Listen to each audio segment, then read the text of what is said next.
মাহফিল বন্ধ করো, ওয়াজ মাহফিল বন্ধ করো, জায়গায় জায়গায় এই কথা জেনে রাখো, কোশ্চিন কালো আহলে হক উলামায়ে কেরামের জবান বন্ধ করা যাবে না, যাবে না, যাবে না। ঠিক কিনা বলো? বড় চক্রান্ত শুরু করেছে। ওয়াজ মাহফিল বন্ধ যদি করা যায়, সাধারণ মানুষকে দিন থেকে বেইমুখ করা সহজ হয়ে যাবে।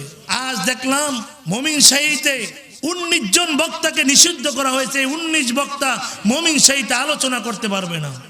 বড় আফসোস, দুঃখের বিষয় হলো 19 জন বাংলাদেশের বড় বড় উলামায়ে কেরামকে নিষিদ্ধ করা দেওয়া হয়েছে। এরা মমিন শাহীতে আলোচনা করতে পারবে না, ওয়াজ মাহফিল করতে পারবে না। 1 নম্বরে নিষিদ্ধ করা হয়েছে মামুনুল হককে, 2 নম্বর নিষিদ্ধ করা হয়েছে ফয়জুল করিমকে, আল্লামা জুনায়েদ আল হাবিবিকে, রিদওয়ান রফিকিকে, খালেদ সাইফুল্লাহ আইয়ুবীকে, হাফিজুর রহমান সিদ্দিকী সহ, রফিকুল ইসলাম মাদানী সহ মোট 19 জন বক্তাকে নিষিদ্ধ করা হয়েছে। আমির হামজা এরা কেউ মমিন শাহী জেলাতে কোনো মাহফিল করতে পারবে না। নাউজুবিল্লাহ বলে। এই মাহফিল বন্ধ করলে কি উলামায়ে কেরামের জবান বন্ধ করা যাবে? কোশ্চিন কেন যাবে? মাহফিল যতই তোমরা বন্ধ করে দাও, মাহফিল বন্ধ করো, ওয়াজ মাহফিল বন্ধ করো, জায়গায় জায়গায় এই কথা জেনে রাখো, কোশ্চিন কালো আহলে হক উলামায়ে কেরামের জবান বন্ধ করা যাবে না, যাবে না, যাবে না। ঠিক কিনা বলো?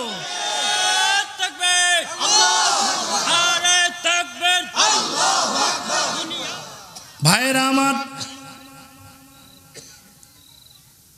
এই দেশ মুসলমানের দেশ। ঠিক কিনা বলেন? এই দেশ মুসলমানের দেশ। এই দেশ কোন নাস্তিক মুরতাদের দেশ নয়। এই দেশের প্রধানমন্ত্রী মুসলমান, এই দেশের স্বরাষ্ট্রমন্ত্রী মুসলমান। গোলামি চলবে একমাত্র আমার আল্লাহর। আল্লাহ বলেন, বান্দা বানাইছি একমাত্র গোলামি করার জন্য। মুসলমানের জিন্দেগি হার আলোতে হয়ে যাবে বন্দেগি। মুসলমানের সকাল থেকে সন্ধ্যা, সন্ধ্যা থেকে সকাল মুসলমান ঘুমাবে, আবার সকালে উঠবে, আবার ঘুমাবে। এর মধ্যে যা কিছু করবে সব কাজগুলার মধ্যে যদি আমার আল্লাহর হুকুম আর নবীর তরিকা থাকে রে মুমিন, সব কিছু ইবাদত হয়ে যাবে। সুবহানাল্লাহ। আল্লাহ বান্দাদেরকে বড় আদর করে বানাইলেন রে ভাই। বান্দাগুলা বড় আদর করে আমার আল্লাহ বানানোর পরে আল্লাহ বলে, বান্দা যখন বানাবো ফেরেশতাদেরকে আমি জিজ্ঞাসা করলাম, ফেরেশতারা বলে না না, বান্দা বানানোর কোনো প্রয়োজন নাই, আদম বানানোর প্রয়োজন নাই। আমরাই তো আপনার ইবাদত করি, আমরাই তো আপনার গোলামি করি, আমরাই তো আপনার তাসবিহ পড়ি। আদম বানানোর কি নাই? আদম বানানোর দরকার নাই। আল্লাহ কয় না না ফেরেশতারা, আমি যা জানি তোমরা তা জানো না। আমার এই দলের মধ্যে এমন একটা দল থাকবে, আল্লাহ বলেন তারা তোমাদের ফেরেশতাদের থেকেও দামি হয়ে যাবে। ইবলিস বলো, আল্লাহ আপনার একটা বান্দাও জান্নাতে যেতে দিব না।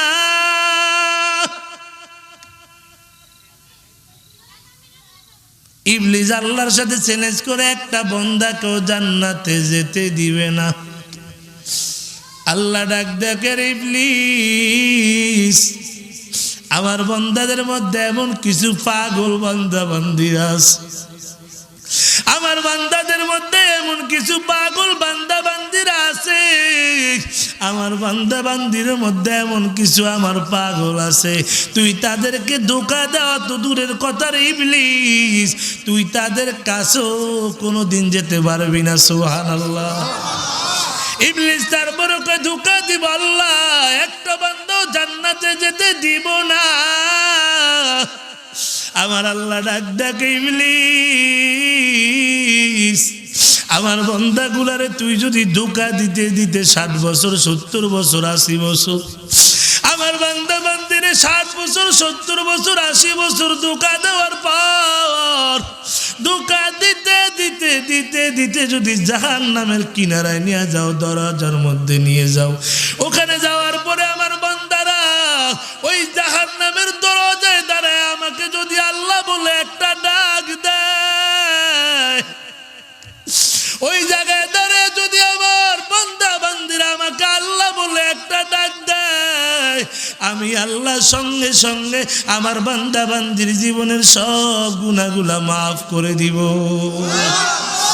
এর মুসলমান ইমানদার, আল্লাহ পাক রব্বুল আলামিন বলেন, আমার বান্দা যদি জাহান্নামের দরওয়াজার মধ্যে যায়, আমার আল্লাহ কই একটা ডাক যায়, একটা ডাক দে আল্লাহ। আর জোরে বলো আল্লাহ আল্লাহ।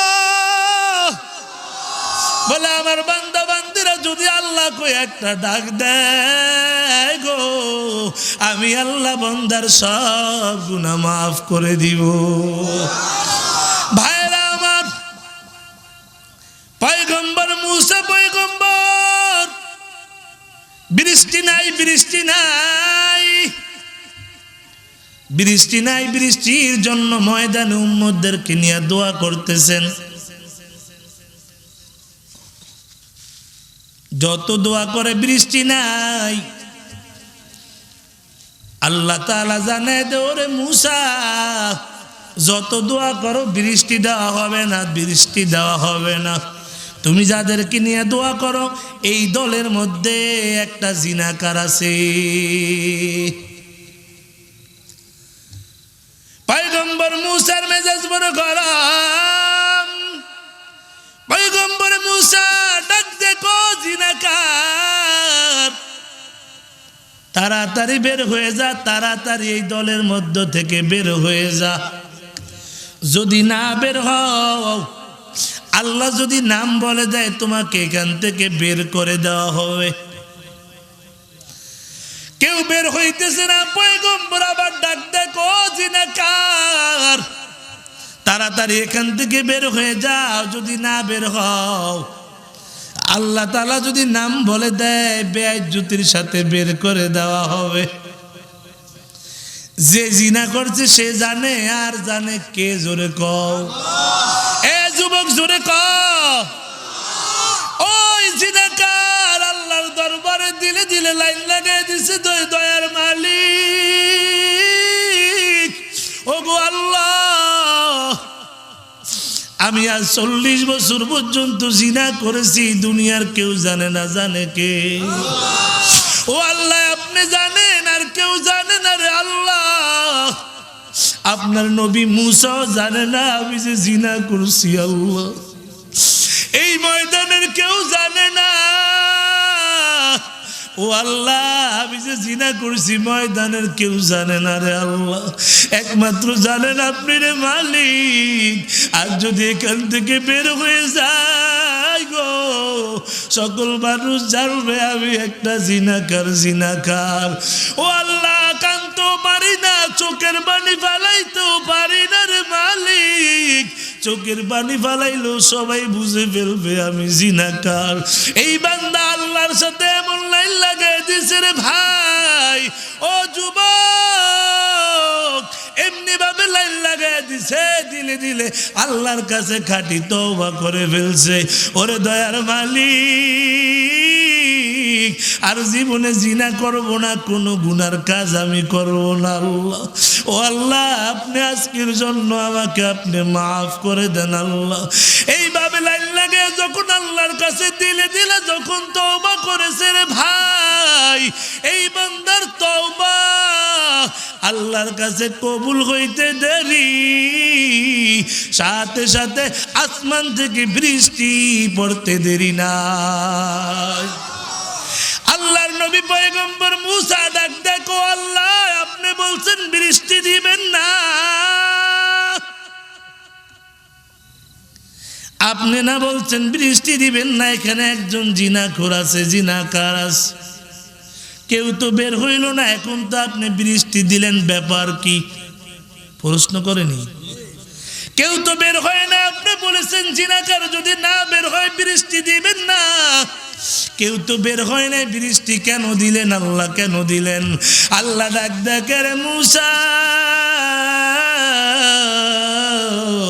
যার কারণে আমি বলছি বৃষ্টি দিব না, এখন আমি ওই বান্দার কারণেই বৃষ্টি দিয়েছি। এ জীবনে না করি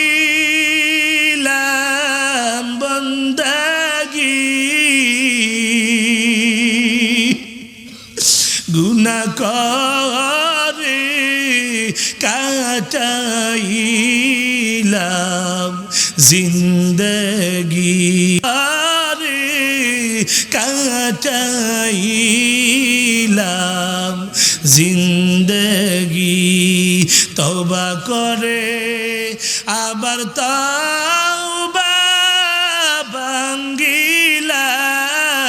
ভাঙ্গিলাম আল্লাহ তওবা করে আবার তওবা ভাঙ্গিলাম অবশেষে খাঁটি তওবা করিলাম অবশেষে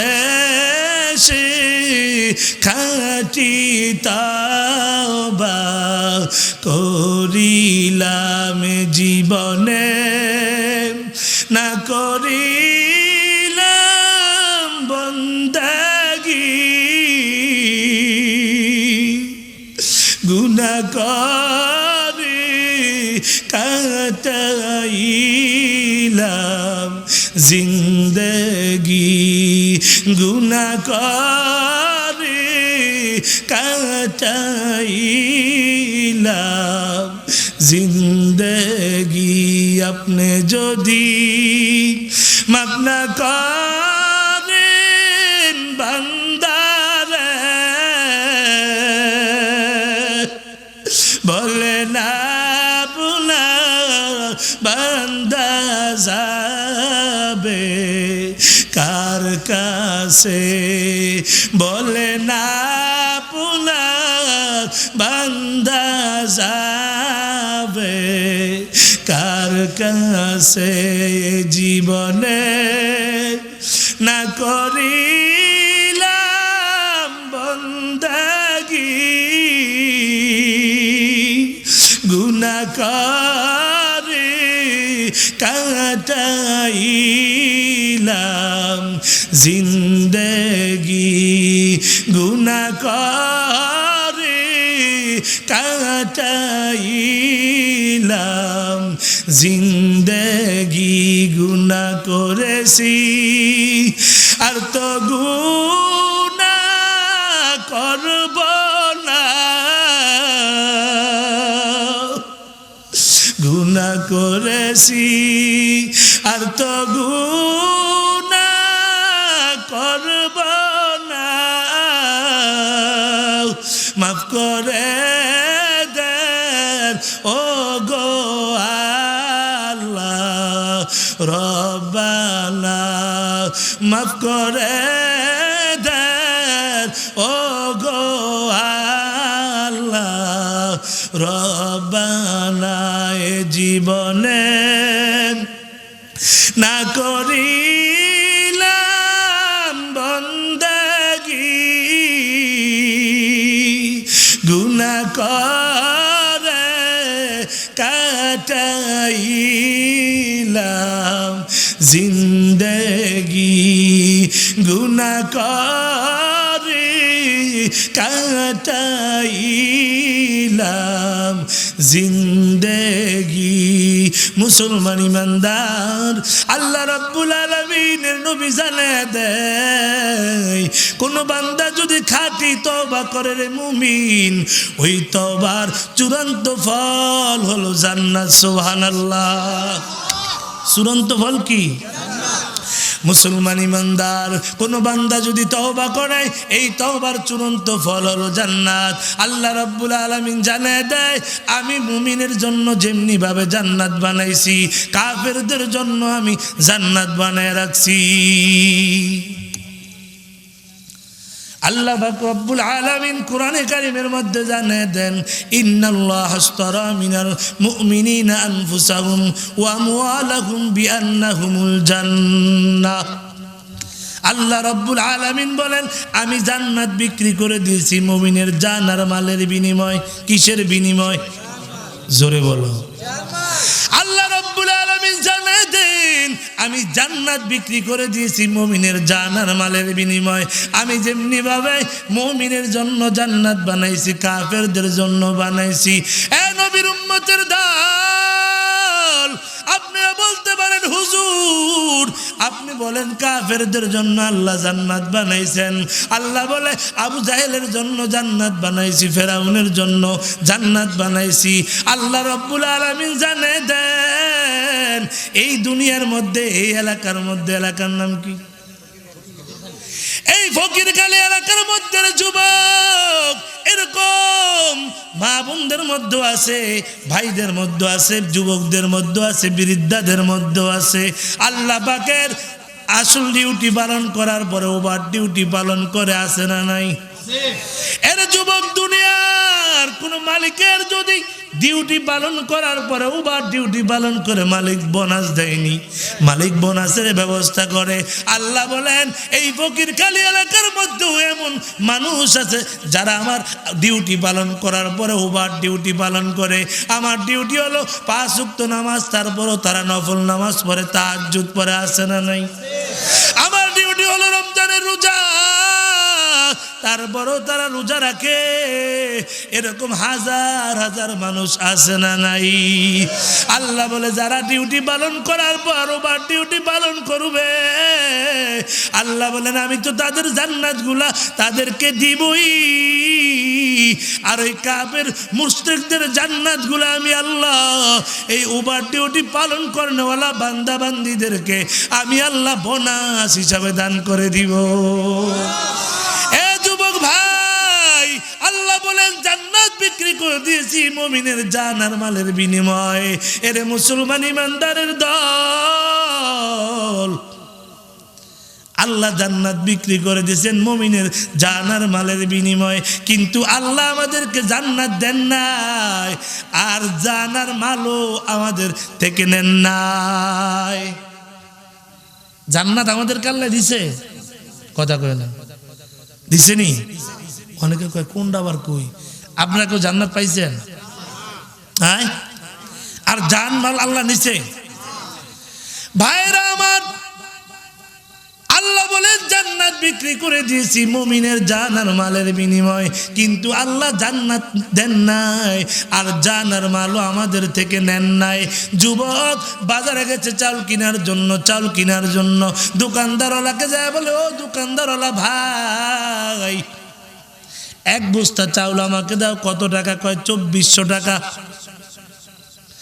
চাউল দোকানদার টাকা নিলেন, মেমো করে ফেললেন, চাউলটা বুঝাই দেওয়ার পরে যুবক ডাক দেখা, দোকানদার, এ দোকানদার, তোমার কাছে আমার চাউলের বস্তাটা 1 সপ্তাহ আমানত থাকবে। কি থাকবে?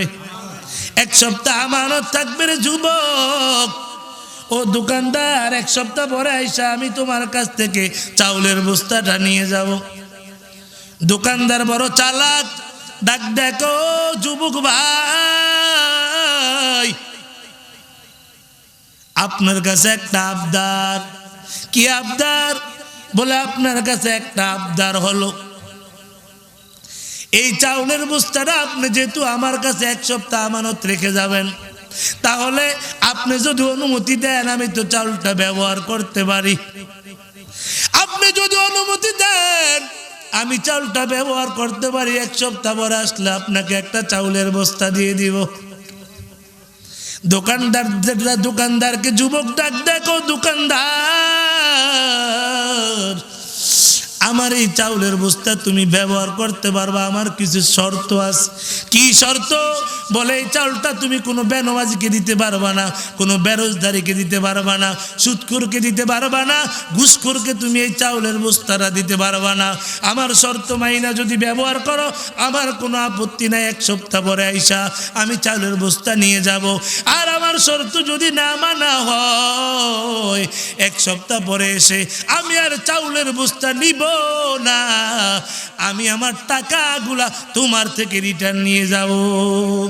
আল্লাহ দেখো বান্দা, তোদের কাছে আমি জান্নাত বিক্রি করেছি মাল আর জানের বিনিময়, আমি তোদেরকে জান্নাত দেই না, জান্নাত আমার কাছে আমানত, আর তোদের জান আর মাল তোদের কাছে আমানত। তবে এই জান আর মাল আমি আল্লাহর শর্ত অনুযায়ী তুমি দুনিয়াতে যদি ব্যয় করো, এই জানমাল তুমি যাত্রার পিছে ব্যয় করতে পারবে না।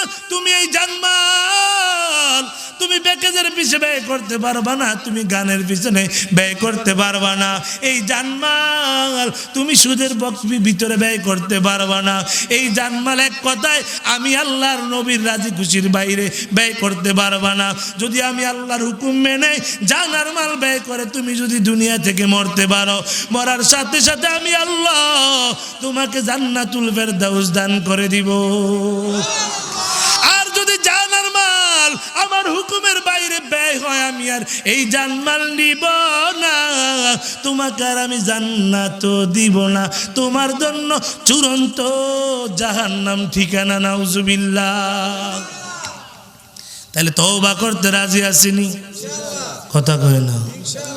হে যুবক ভাই, আজকে কে কে রাজি আছো বয়ান শেষ করে তওবা করে বাড়িতে যাইবা? তাদেরকে দেখতে চাই। নারে তাকবীর, নারে তাকবীর। আল্লাহ কবুল করেন বলে না আমি। হে যুবক ভাই, তওবা করতে হলে যেই মেডিসিনটা লাগবে এটা হলো আল্লাহর ভয়। কার ভয়? আপনাদের কষ্ট হয়? কষ্ট হয়? তওবা করতে হলে যেই মেডিসিনটা লাগবে এটা হলো আল্লাহর ভয়। আল্লাহ পাক রব্বুল আলামিন জানায় দেয়, ইয়া আইয়ুহাল্লাযীনা আমানুত্তাকুল্লাহ ওয়া কুনু মা'আস